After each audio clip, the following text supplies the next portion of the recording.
En 1789 empieza uno de los hechos fundamentales de la historia, la Revolución Francesa. Pero ¿cómo era Francia antes de la Revolución? ¿Y cómo cambió?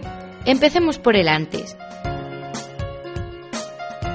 El país estaba gobernado por Luis XVI.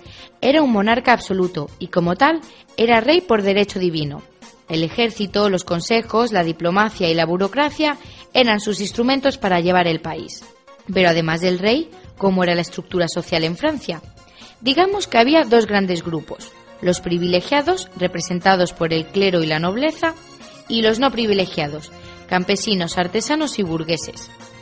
Estos representaban el 90% de la población y debían pagar los impuestos y cargas económicas que sustentaban el Estado. Además, los burgueses comenzaban a enriquecerse, pero seguían sin tener decisión política. Y aquí es donde se fragua la revolución. Pero antes hablemos de la economía, cómo se manejaba el campo. Se dividían en grandes latifundios que estaban en manos de la nobleza y el clero de los que hablábamos antes. Ellos los explotaban y se llevaban los beneficios, aunque luego estaban trabajados por el campesinado. Ya hemos visto cómo era antes, veamos lo que ocurrió después.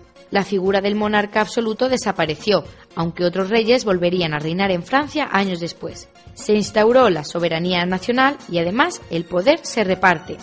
Ahora es legislativo, ejecutivo y judicial. También cambió la estructura de la propiedad agraria. Los latifundios pasaron a ser explotaciones de tamaño medio que dejaban de estar en manos de la nobleza y el clero.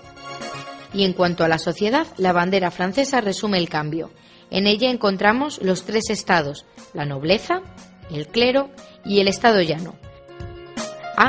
No hay que olvidar otro de los cambios fundamentales de la Revolución Francesa. Entonces se escribe la Declaración de los Derechos del Hombre.